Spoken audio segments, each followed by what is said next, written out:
What is going on, guys? It's your boy Dylan the Villain, and we're coming back at you once again with some Total Extreme Wrestling 2020. We are once again playing as Extreme Championship Wrestling in the year 2001, and we're going to go ahead and kick off the pre-show here tonight in Connecticut.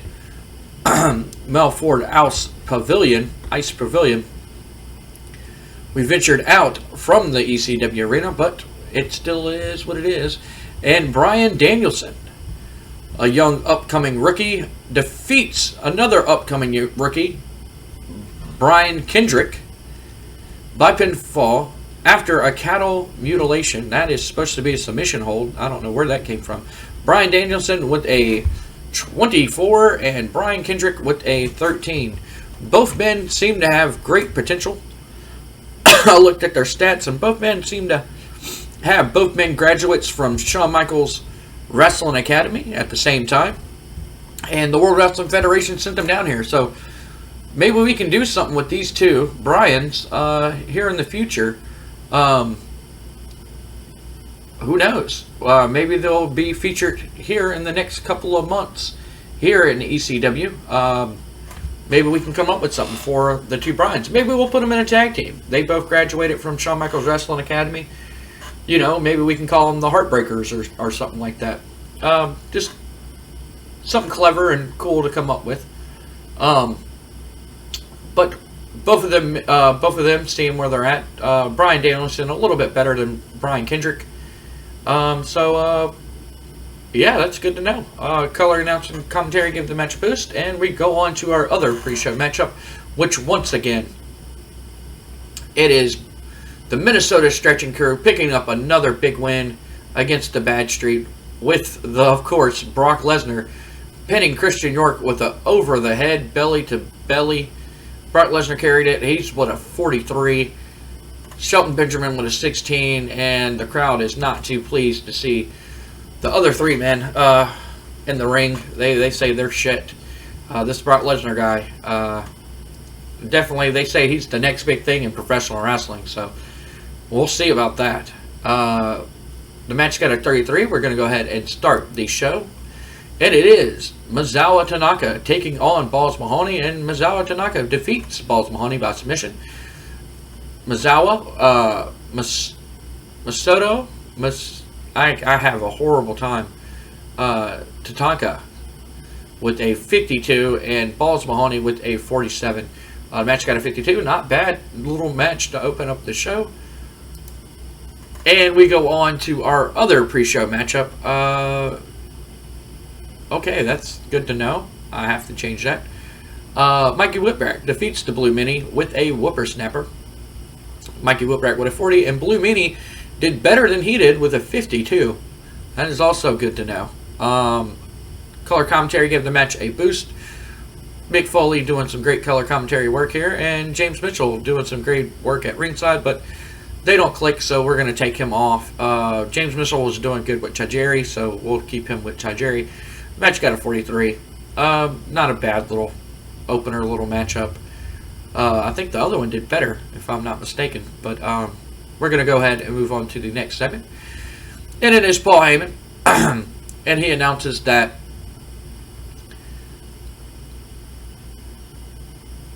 due to the title match with Taz, he will be addressing that situation here tonight. Taz is no longer the number one contender after losing to Rhino. So Paul Heyman says that he is here to crown a new number one contender in tonight's main event. All four men being former ECW World Heavyweight Champions. All four men proving why they deserve to be in this matchup. And all four men pretty much has earned their right to be in this matchup. We have Jerry Lynn, former ECW World Heavyweight Champion, just incredible, former ECW World Heavyweight Champion. Steve Corino, former ECW Heavyweight Champion, and Tommy Dreamer, the ECW legend himself, the ECW icon himself, Tommy Dreamer, making his return to Extreme Championship Wrestling here tonight in the main event. All 4 men, former ECW World Heavyweight Champions. I've already mentioned that. All 4 men have proven and has pretty much earned their spot to be in this matchup. Who's it going to be? Who will face Rhino at the Barely Legal pay-per-view? We will have to find out in tonight's main event. The segment got a 77. Paul Heyman doing good. He knows how to cut a promo. We're going to move on to the next segment, and it is Eli Skipper taking on Too Cold Scorpio in a bout that had decent reaction from the crowd. Subpar Wrestling, Too Cold Scorpio defeats Alex Skipper. Alex Skipper in 13-18 by pinfall with a tumbleweed. Alex Skipper with a 25 and Too Cold Scorpio with a 40. The vocal crowd did not seem too pleased with Alex Skipper, and Paul Heyman could have did better at putting the match together as a road agent, which that is good to know. Now some color commentary of match boost. This match should have opened up the show, but yeah, I guess he's a terrible wrestler. From what I remember of Alex Skipper, he was actually not that bad. He wasn't that bad. But I guess he's all popularity, because his popularity is pretty high. So we're going to move on to the next segment. In a decent batch, these are the final 4 men of the television title tournament, and they teamed up tonight. They randomly selected numbers, and they teamed up tonight, with the winner being Lance Storm and Hiroshi Tajiri, defeating Nunzio and Spike Dudley when Lance Storm pinned Nunzio with a flying spinning leg lariat. Match got a 47, Spike Dudley with 45, Nunzio with a 38, Tajiri with a 38, and Lance Storm with a 49. TV, blah, blah, blah. James Mitchell did ring work. Tajiri and James Mitchell have excellent chemistry together, which I mentioned that before. So, Storm and Tajiri pick up the win. We will have to tune in next week to see who will face each other at Barely Legal for the television championship, with the winner being the new ECW World Television Champion. We're going to move on to the next segment, which I believe is our main event. No, it is not our main event. We see Paul Heyman standing in the ring, and he goes, "Ladies and gentlemen, my name is Paul Heyman." You already know that. Well, last week, we saw a vicious attack on the human suplex machine, the one and only ECW original, Taz. He says, "I have never seen anybody take out Taz the way that I have seen this young upcomer take out Taz." Now, I don't know if y'all know who this new upcomer is, but his name is Samoa Joe, and he has already made his name in the world of wrestling all over the world, wrestling in Japan, wrestling in America, and he's gained a pretty big following in America, making the World Wrestling Federation pay attention to him and sign him up. And as soon as I seen his name as one of the developmental talent, I requested to Vince McMahon personally to bring Samoa Joe here to ECW so his dominance can reign supreme. But I didn't know that his dominance would end up putting a man on the shelf for an unknown period of time, as in Taz, using the man's own finishing move, the Kudomashigure, if I said that right, or the Taz mission, and choking out Taz and crushing his larynx last week, putting Taz out on the shelf for an unknown period of time. Ladies and gentlemen, at this time, we have Samoa Joe, who is going to basically tell us his actions and why he did it. And Samoa Joe comes out, his music hits, and he comes out. I'm going to have to give everybody some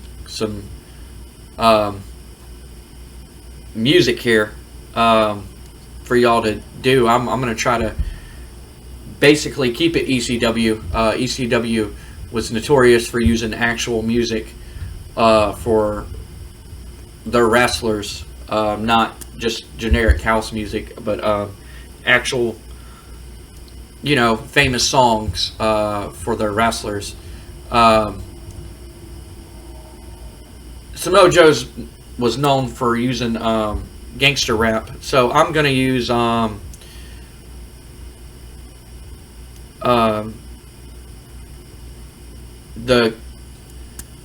How I Can Just Kill a Man by Rage Against the Machines is gonna be his theme music, and the cover that they did of How I Can Just Kill a Man, that's gonna be Samoa Joe's, and it hits, and he comes out to the ring, and the crowd's booing him.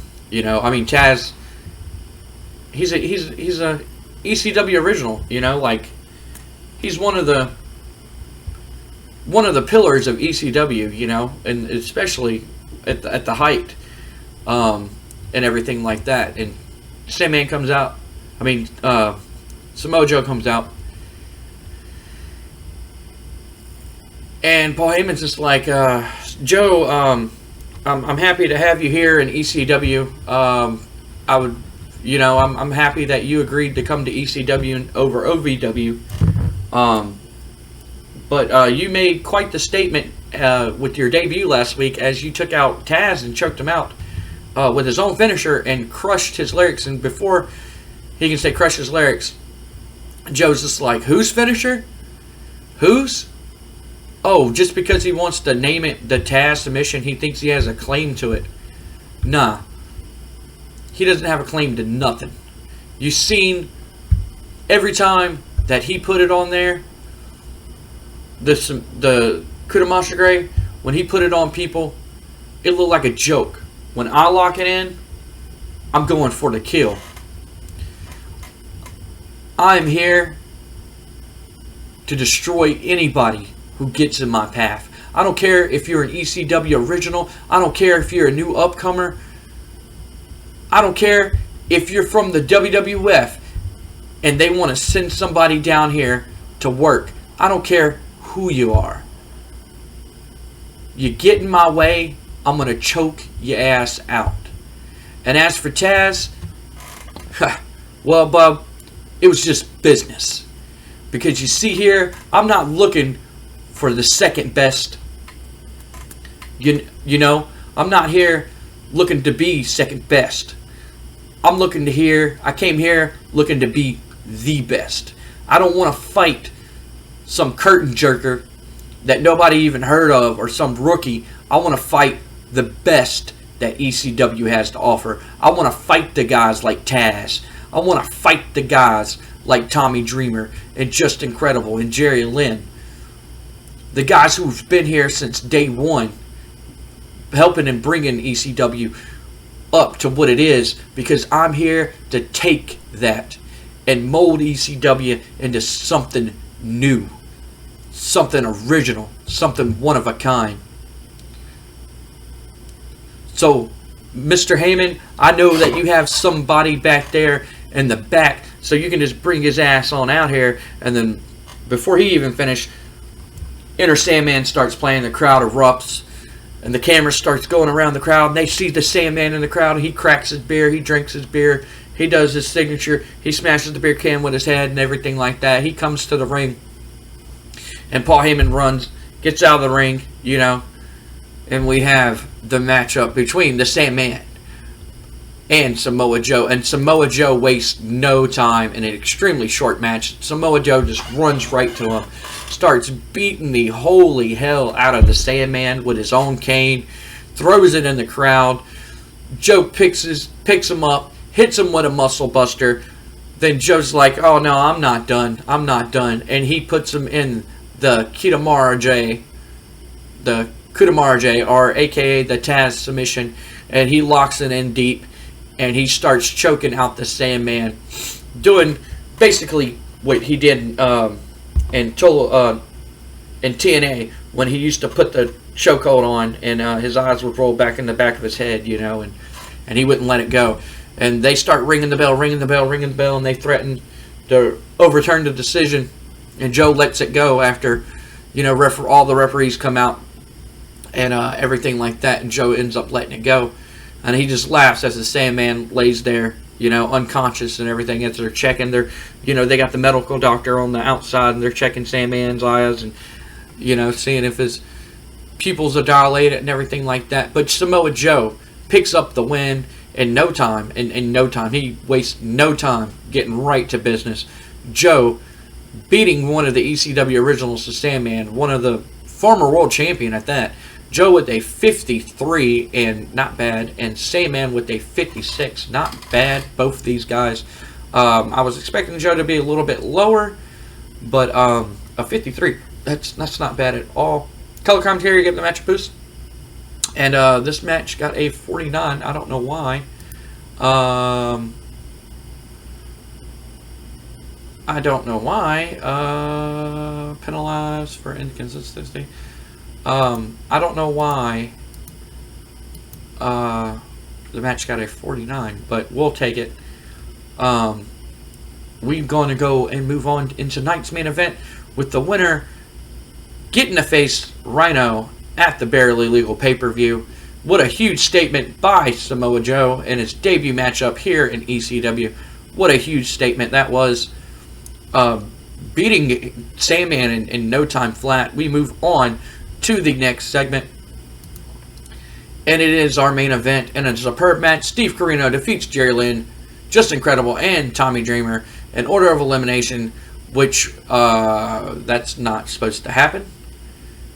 All this is not supposed to happen, so I don't know why it made it an elimination matchup. So basically, it ends up, if we do elimination, it ends up being Steve Corino and Tommy Dreamer. And both of these men are going at it. Both of these men have history together. And the crowd is firmly behind Tommy Dreamer. They want Tommy to win. Tommy was world champion for about a good 3 minutes. He's never really had his time to shine as world champion in ECW. And he goes to hit the power driver on Carnio, and the lights go out, and they come back on. And it is none other than Raven. Raven hits the even flow DDT, and he stands there as Steve Corino is kind of confused, and he just runs up, pins him 1, 2, 3. Steve Corino is the new #1 contender, and Raven just stands there looking over Tommy Dreamer. And as the storyline says, the never-ending story, it seems like these two men are destined to fight each other. We are going to have to find out next week why Raven once again attacked Tommy Dreamer, and why he just can't let the past be the past. This segment got a 55. We're going to go ahead and finish the show. The show got a 62. Not bad. Grease are popping 17 regions. That's what I love to see. We are going to go ahead and finish the show. We have one more ECW television before we get to Barely Legal. I'm excited for Barely Legal. Hopefully some of y'all are excited for Barely Legal. We got some decisions there. I'm pretty sure that's just, yeah, drug tests and all that. Okay, cool. But new faces in WWF. Okay, they're looking to sign up some people. But thank you for watching the video, guys. Thank y'all for liking everything. Thank y'all for watching the video. Thank y'all for leaving a like. Thank y'all for commenting down below. Let me know if y'all are liking it or not. Leave us a like, leave us a comment, letting us know if you like it. If you hate it, leave a comment down below. Tell us that you don't like this. And let us know. Let us know, guys, if y'all are liking this or not. If you are new to the channel and you stumbled upon it and you like what you see, the subscribe icon will be over the ECW Hardcore TV. The ECW playlist will be right here. And if you like this and want to go out and check out some other stuff that we are doing, I'll have a video right here of probably the latest episode of the WWF save. I'll probably have that right here for y'all to click on and check that out if y'all want to check out some more TEW content and other saves that I'm doing. My name is Dylan the Villain. Like we say here at Pro Am Gaming, if you can't play with each other, do what I do and play with yourself. We'll see y'all on the next one, guys. Thank y'all very much. Peace, love, and all that good stuff. See ya.